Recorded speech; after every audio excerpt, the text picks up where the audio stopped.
Rolling? Alright, great. Hey, thanks for listening to this talk show. Welcome to the talk show with Christopher Walken. I'm Christopher Walken, and I'm just so happy right now. I know you can sense the passion in my voice. I'm stoked. Listen, fellas, this is a bi-weekly podcast where I talk to some pretty famous guys and just ask them about some things. So today, we have a very special guest, needs no introduction. But as is customary, I'll introduce him anyway. Former NBA center, Mr. Shaquille O'Neal. Mr. O'Neal, can I call you Shaq? Of course, Chris. Great. Well, on behalf of the studio and myself, I'd just like to say what an honor it is to have you on the show. Well, thank you. Now, I didn't grow up watching you play basketball, but I've seen you. But man, you were a star. How'd you get to a point where you became that good? Practice. Lots of practice. Fascinating. Yeah, took a lot of time. Had to work your way to the top. Definitely. Hard work and long hours. Technically, all hours are the same length. 60 minutes. Yeah, it's an expression.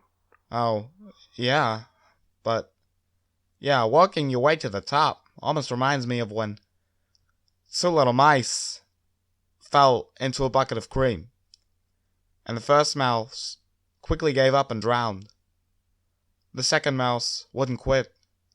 He struggled so hard that eventually he churned that cream into butter and crawled out. So, as of this moment, I guess you are that second mouse. Yeah, I guess so. Growing up in New Jersey, I would just go with my friends after school to the local court and we'd play until dark. You ate your vegetables at dinner, I'm assuming. Haha, not at first. I think the first time I willingly ate a vegetable was one night. My mother brought us some fried okra. I love fried food. I bet, who doesn't? That's how I like to get down my laxative. Just fry it up. Pop it down. Okay. But yeah. So anyway, we'd sit down anytime we'd have anything fried or any form of meat, really. And I'd cover it all in ketchup. Tomato ketchup? Like Heinz 57? No, my mother always bought Red Gold. Red Gold? Like the colors? Yeah, Chris. So did that have any influence on anything else in your life? How do you mean? The ketchup brand? No, the gold. I mean the colors of your team, the Lakers, were gold and purple. You appear in commercials for Gold Bond. Oh, wow. I guess you're right. Next thing you know, you'll be on one of those KFC Georgia Golden Chicken commercials. We might see about that. So let me ask you this, Shaq. Go ahead. We were talking a few seconds ago as to what made you realize you could play professionally. Yeah? What other road would you have wanted to pursue? I mean, if basketball wouldn't have worked out. Well, this may sound weird, but I had two careers other than basketball I was looking at. Really? Yes, sir. Do you mind sharing? No, not at all. The career I wanted to pursue most was theater and opera. I was the only bass in our youth choir. No, but that doesn't surprise me. But I could sing the tenor part. Sing it well, too. My choir director got me into roles in plays and musicals around town. Little small roles, nothing big. I was actually cast to be one of the children in The King and I one time. The one that's set in Thailand? Yes, that one. So that must have been interesting with all the makeup to make you look authentic. Oh no, we wore masks. It was hard to do my solo through that mask. Oh, I bet. Yeah, I've also done other work as well. I've decided branching off from theater into film was what I wanted to do. Yeah, I've seen you in Steel. Oh, did you like it? Yeah. Really? No. Oh, okay. Sorry, it's just the truth. It's fine. I wanted to go for the role of Beast in the second X-Men film. Wow, that would have been a big role. Yeah, the filmmakers didn't even hold an audition for me, though. That's too bad. I did love your cameos in Good Burger and the Lego Movie, though. Thank you. No problem. So you've said you wanted to go into acting. What else did you say you would have wanted to do if that didn't work out? Oh, well, that's another interesting story. If the theater deal didn't work out, I wanted to become a pastry chef. Really? Yeah. So what aspect of the industry? I mean, what would that have looked like? Well, I would have wanted to have my own store, and there I'd have been the decorator for the pastries, like ice the cupcakes and other things of that sort. So do you have a name picked out for this? Yeah, it would have been called O'Neal's Bakery. That's cool. And on that sign, underneath the sign, there would have been a smaller sign that said, "Pastries baked fresh every day." Did you have a particular spot in mind you would have liked to set up? I was thinking back in my hometown. Newark has a lot of pizzerias, but only a few bakeries. So that really would have been where I wanted to have set up. Wow. Well, we know how you work with Gold Bond, and you've worked for a few other companies in the past. Is there any company you would like to star in a commercial for? Yes, actually. Fuse Iced Tea. Seriously? Absolutely. Is there any particular reason? Well, you know that's my favorite drink. I did not. That's interesting. Yeah, and so that kind of propelled me towards wanting to do that, advertising. I also just love the idea that out of all the famous tea brands, Lipton, Fuse, Snapple, Brisk, and the others, I'd be sponsoring just the one. Because you know Gold Bond and Icy Hot don't have too many other competitors. That's true, but why not advertise for, like, I don't know, a watch company? Because I don't wear a watch. Ah, and why is that?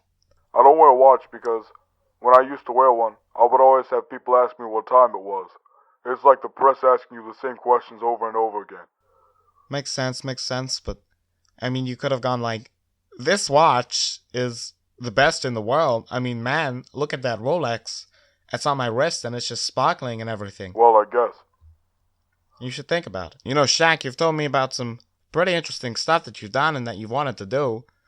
I'm sure you've had several moments in your career where something rather odd has happened. Definitely. Do you mind describing those moments for us? Not at all. Let's see. One time late after a game, Kobe and I went to a restaurant in downtown LA, and we saw a giant sign saying new drink specials, limited time only, ask waiter for details. So when we saw our waiter, we asked him. He stared at us for a few seconds, just as shocked as he could be. Then he blinked and immediately started laughing. Sounds crazy.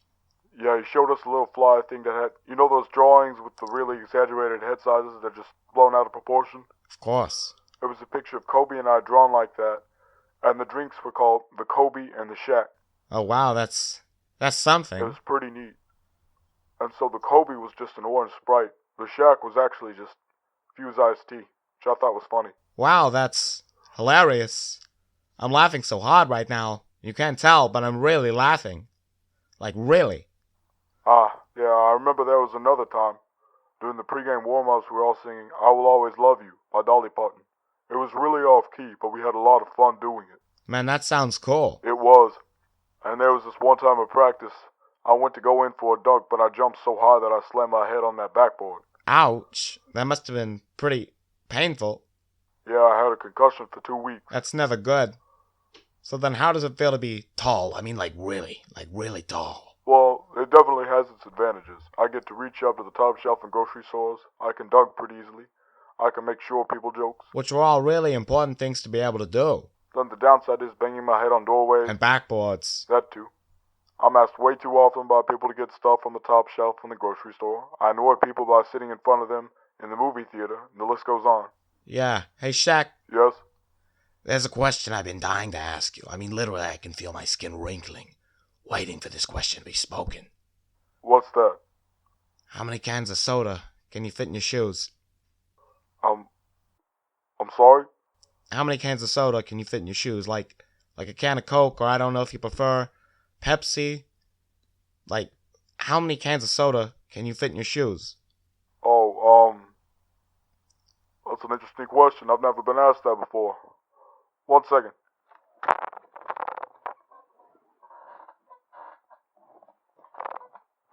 Okay, I have a 6-pack of Diet Pepsi.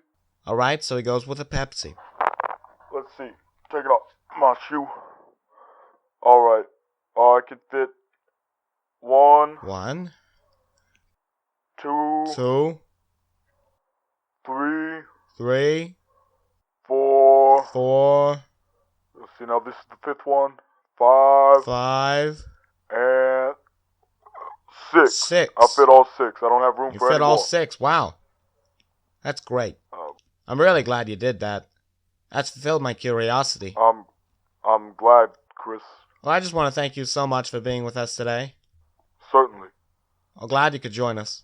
It was a pleasure. Oh, hey, Shaq. Yeah? I don't suppose you'd like to go cooking with me sometime. Cooking? Yeah, you know, like on Saturday Night Live. Oh yeah, that'd be great. Great. I'd love to have you. I'll call you in a few weeks. Sounds good. All right. Talk to you later. Bye.